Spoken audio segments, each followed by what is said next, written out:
Perang di tebing tangisan laut dimulai. Kinro maju untuk bertarung dengan musuh di hadapannya. Kinro langsung serius di awal perang ini. Dia dengan mudahnya mengalahkan Owarashi. Sementara itu Ukyo menggunakan panahnya untuk menyerang musuh mereka. Akan tetapi dia hanya bertujuan untuk menakut-nakuti mereka. Senku juga menggunakan sains untuk menggertak prajurit dari kerajaan pembatu. Para pasukan itu ketakutan dengan sinar yang dipantulkan Senku. Mereka berpikir bila itu adalah sihir. Padahal nyatanya Senku hanya menggunakan cermin untuk memantulkan sinar matahari. Di samping itu, Moss meminta 3 orang di depannya untuk maju. Di sana Amaryllis, Suika, dan Yuzuriha langsung paham dengan maksud Moss itu. Jadi mereka bertiga langsung maju untuk melakukan sandiwara. Akhirnya sandiwara yang mencurigakan itu dilakukan. Moss langsung terpental dari pertarungan itu. Setelah itu, dia kembali bangun. Dia meminta Kirisame untuk menggunakan senjata pembatuan dan membatukan musuh mereka. Kirisame langsung meminta semua pasukan untuk menutup mata mereka. Lalu dia langsung melemparkan senjata pembatuan. Sesaat sebelum senjata Medusa dilempar, Moss sudah memperkirakan semuanya. Dia tahu kalau para penyusup itu tidaklah bodoh. Jadi meskipun mereka berniat untuk menahan Moss dengan sihir, Moss sudah mengamati semuanya. Setiap alat sihir yang digunakan selalu ada jeda untuk melepaskan sihir itu. Moss mengamati gerakan jari Senku ketika berada di dalam gua. Jadi Moss berpikir kalau dia hanya harus membunuh mereka sebelum sihir itu diaktifkan. Kini diperlihatkan senjata pembatuan Medusa yang sudah dilempar ke atas. Senku meminta Ryusui untuk menerbangkan drone-nya. Ryusui pun langsung mengendalikan drone itu. Namun seketika dia memiliki firasat buruk tentang hal ini. Jadi ia pun langsung menurunkan drone-nya. Saat itu Ryusui berpikir kalau mereka melupakan poin yang penting dalam perang ini. Benar, dari tadi tidak ada Ibara di sana. Senku juga merasa kalau mereka berada di telapak tangan seseorang. Lalu kita diperlihatkan Ibara yang sedang menaiki perahu di laut. Saat itu kita diperlihatkan Ibara yang membawa anting sains milik Kohaku.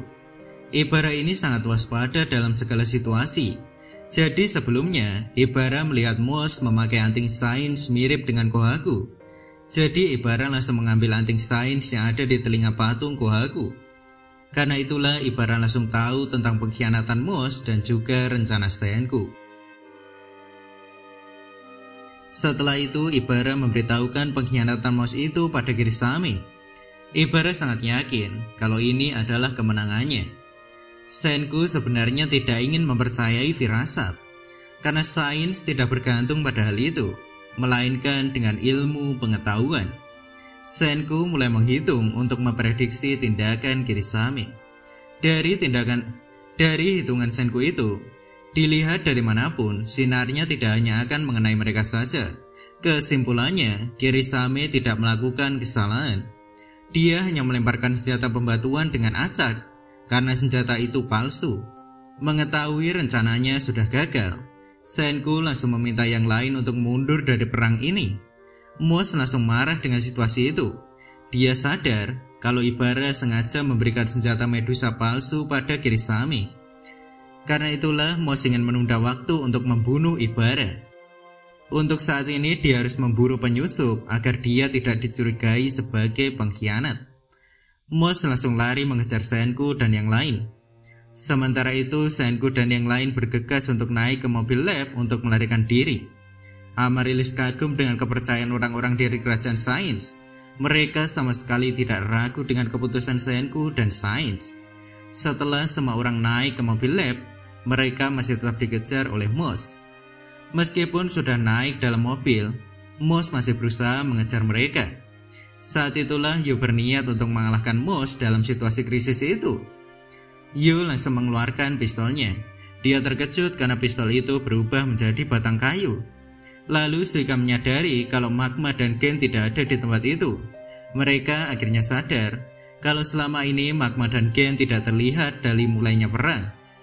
Karena itulah Yu berpikir kalau pistolnya pasti sudah dicuri oleh Magma sewaktu masih tidur. Dan ternyata benar, Magma tertawa sambil membawa pistol. Gen sedang mengejar Magma karena sebelumnya dia melihat Magma mencuri pistol itu dari Yu.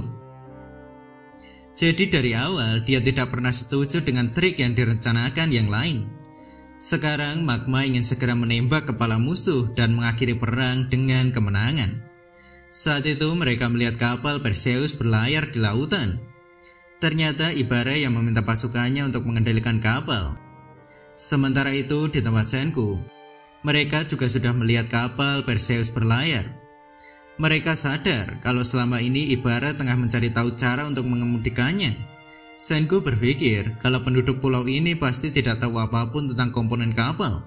Namun sepertinya mereka bisa paham hanya dalam waktu yang singkat. Ukyo melihat ada banyak warga desa yang dibawa untuk naik ke kapal itu. Ryusui pun berpikir kalau Ibara bertujuan untuk membawa semua warga desa untuk naik ke kapal. Intinya, sekarang para penyusup tidak bisa lagi melarikan diri. Lalu kita diperlihatkan Ibara yang sudah merencanakan semuanya. Sebenarnya ini sangat mudah. Kalau dia tidak tahu para penyusup bersembunyi di mana, maka dia tinggal membatukan semuanya yang ada di pulau. Chrome dan Suika panik dengan situasi itu, namun berbeda dengan Senku. Senku berpikir kalau situasi ini mungkin bisa menjadi peluang untuk menyerang balik. Sementara itu Gen masih mengikuti Magma yang sudah sampai di tepi laut. Magma ingin membidik Ibara dengan pistol yang dibawanya. Kita kembali ke tempat Senku. Ternyata Senku berencana untuk menunjukkan patung pemimpin yang telah menjadi batu. Jadi Ibara nanti tidak bisa mengelak lagi. Mereka tidak bisa mengungkapkan kejahatan Ibara. Pemimpin di pulau itu seharusnya diturunkan secara turun-temurun. Jadi seharusnya posisi itu akan diturunkan ke anak pemimpin. Artinya jika anggapan Ginro benar, maka Soyuz adalah pemimpin selanjutnya. Karena itulah untuk sekarang Senku membagi mereka menjadi dua tim. Tim 1 akan pergi ke istana musuh dan mengambil patung pemimpin. Sementara tim 2 akan mencegah Ibara mengubah semua orang di pulau menjadi batu. Sekarang ini tim 2 tidak memiliki jumlah yang cukup. Jadi mereka hanya bisa mengandalkan senjata terkuat mereka, yaitu pistol. Di saat Senku dan yang lain masih bingung mencari Magma di mana, Magma malah sudah menembakkan peluru ke arah Ibara. Seketika semua orang langsung melihat ke arah suara tembakan itu. Sementara itu Magma malah terlihat salah tembak. Magma malah menembak ke arah perahu yang dinaiki pasukan kerajaan pembatu. Lagi pula senjata itu masih belum sempurna, jadi jarak tembaknya terbatas. Karena itulah tembakan Magma meleset. Saat itulah Gen menggunakan triknya. Gen menakut-nakuti pasukan perahu itu dengan mengatakan kalau tadi itu adalah sihirnya.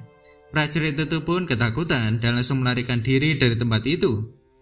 Dengan begini Magma bisa mendekati Ibara. Saat itu Gen baru sadar kenapa juga dia malah membantu Magma mendekat ke tempat musuh. Magma menyukai hasil kerja Gen. Dia meminta Gen untuk menjadi orang kepercayaannya bersama dengan mantel. Gen langsung teringat kalau sebelumnya Magma juga pernah membunuh Gen. Namun ternyata Magma malah melupakan kejadian itu. Di samping drama Gen dan Magma, kini kita diperlihatkan Chrome yang mengamati mereka dari atas. Dia berkata kalau Magma sudah bergerak mendekati Ibara. Dengan begini mereka harus segera menghentikan Magma menghabiskan peluru. Untuk melakukannya mereka membutuhkan perahu. Jadi Nikki langsung bertindak untuk merebut perahu milik prajurit musuh. Lalu kita diperlihatkan Magma yang dikejar oleh Senku dengan perahu. Sementara itu tim 1 sedang menyusup ke dalam istana. Ukyo menggunakan panah api untuk mengalihkan perhatian para penjaga yang masih ada beberapa. Sampai akhirnya mereka pun berhasil sampai ke tempat pemimpin. Namun harapan mereka seketika sirna, karena ternyata patung itu sudah hancur. Ibara ini benar-benar orang yang waspada. Dialah orang yang sudah menghancurkan patung itu. Yusriha masih belum menyerah. Dia ingin menyusunnya lagi dengan lem sains. Akan tetapi meskipun mereka menyusunnya, ada banyak potongan batu yang telah lapuk. Jadi mungkin sudah tidak bisa dibangkitkan lagi. Saat itu Soyuz memegang tangan pemimpin. Lalu dia langsung ingat sewaktu dia masih kecil dia juga pernah memegang tangan ayahnya itu. Soyuz menangis karena dia sadar kalau ayahnya sudah tidak bisa dibangkitkan lagi. Meskipun begitu, Soyuz setidaknya ingin mengembalikan patung ayahnya itu seperti semula. Soyuz berkata kalau dia mengingat penampilan asli ayahnya. Di sisi lain, perahu Senku dan Magma sampai di kapal Perseus. Misi Senku saat ini ialah mengulur waktu sampai tim lainnya datang dengan membawa patung pemimpin.